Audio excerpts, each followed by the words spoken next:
గురుకులాల్లో విద్యార్థుల భద్రత ఎంత మేరకు ఉంది? తల్లిదండ్రులు నమ్మకంతో పంపిస్తున్న పిల్లలకు అక్కడ నిజంగా సురక్షిత వాతావరణమే ఉందా?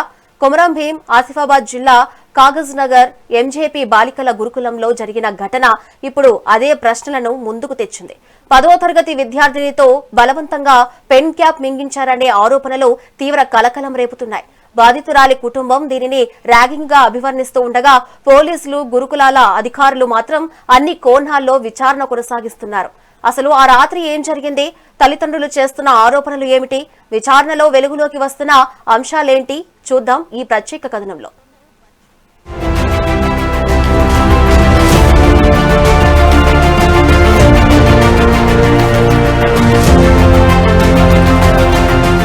ఉమ్మడి ఆదిలాబాద్ జిల్లా పరిధిలోని గురుకుల పాఠశాలలు ఈ మధ్య కాలంలో వరుస వివాదాలతో వార్తల్లో నిలుస్తున్నాయి. ఒకవైపు కనీస మౌలిక వసతుల లేమి వెంటాడుతూ ఉంటే మరోవైపు పిల్లల భద్రత ప్రశ్నార్థకంగా మారుతోంది. ఈ నేపథ్యంలోనే కొమరం భీం ఆసిఫాబాద్ జిల్లా కాగజ్ నగర్ ఎంజేపీ బాలికల గురుకులంలో ఊహించని ఘటన వెలుగు చూసింది. 10వ తరగతి చదువుతున్న శృతి అనే విద్యార్థినితో కొందరు బలవంతంగా పెన్ క్యాప్ మింగించారు అన్న ఆరోపణలు తీవ్ర కలకలం రేపాయి. సాయంత్రం వేళల్లో తోటి విద్యార్థినులే ఈ ఘాతుకానికి ఒడిగట్టారు అన్న సమాచారం స్థానికంగా సంచలనంగా మారింది. బాధితురాలి తల్లిదండ్రులు తమ బిడ్డకు జరిగిన అన్యాయాన్ని వివరిస్తూ కన్నీరు మున్నీరవుతున్నారు.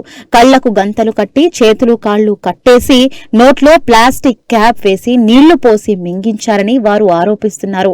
ఈ దారుణం జరిగిన వెంటనే ఆ బాలిక తీవ్రమైన శారీరక ఇబ్బందికి లోనైంది. వెంటనే అప్రమత్తమైన యాజమాన్యం తండ్రికి సమాచారం ఇచ్చి కాగజ్ నగర్ హాస్పిటల్ కి తరలించారు.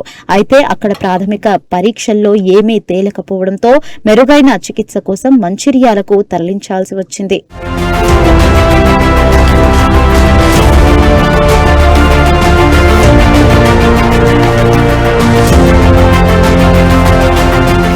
మంచిర్యాలలోని ప్రైవేటు హాస్పిటల్లో చేరిన బాధిత విద్యార్థినికి వైద్యులు అత్యవసరంగా పరీక్షలు నిర్వహించారు. స్కానింగ్ అనంతరం ఎండోస్కోపీ చికిత్స ద్వారా ఆమె కడుపులో ఉన్న ప్లాస్టిక్ పెన్ క్యాప్ ను విజయవంతంగా బయటకు తీశారు. దాంతో ప్రాణాపాయం తప్పిందని వైద్యులు నిర్ధారించడంతో తల్లిదండ్రులు ఊపిరి పీల్చుకున్నారు.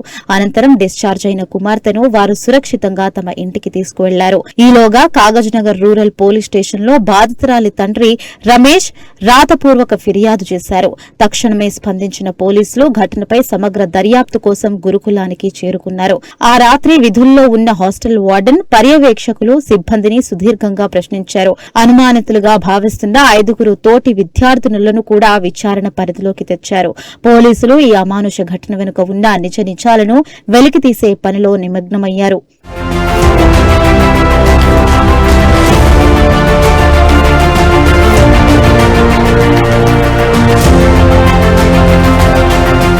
కేసు నమోదు చేసుకున్న కాగజ్ నగర్ రూరల్ పోలీసులు కొన్ని క్షణాల్లో ఆధారాలు సేకరిస్తున్నారు. బలవంతంగా నీళ్లు పోసి మింగించే ప్రయత్నం చేస్తే పెనుగులాట జరిగి దుస్తులు తడిసిపోవాలని భావిస్తున్నారు. కానీ ఘటనా స్థలంలో గాని బాలిక దుస్తులపై గాని అలాంటి అనుమానాస్పద గుర్తులేవీ కనిపించలేదు. బాధితురాలు చదువులో వెనుకబడి ఒత్తిడి వల్ల ఇలాంటి ప్రవర్తనకు పాల్పడిందా అన్న కోణంలోనూ ఆరా తీశారు. అయితే పాఠశాల రికార్డుల ప్రకారం సదరు విద్యార్థిని చదువులో చురుగ్గా ఉంటూ అందరితో స్నేహపూర్వకంగా ఉండేదని తేలింది. దీంతో ఈ వ్యవహారంలో బలవంతపు చర్య నిజంగానే జరిగిందా అన్న సందేహాలు వ్యక్తమవుతున్నాయి. లేదా విద్యార్థుల మధ్య నెలకొన్న గ్రూపు తగాదాలు దీనికి కారణమా అన్నది ఇంకా తెలియాల్సి ఉంది. ఒకవేళ ర్యాగింగ్ సంస్కృతి ఇక్కడ ప్రవేశించిందా అన్న కోణంపై ప్రత్యేకంగా దృష్టి సారించారు. నిందితుల గుర్తింపు కోసం సాంకేతిక ఆధారాలతో పాటు ప్రత్యక్ష సాక్షుల సమాచారాన్ని సేకరిస్తున్నారు.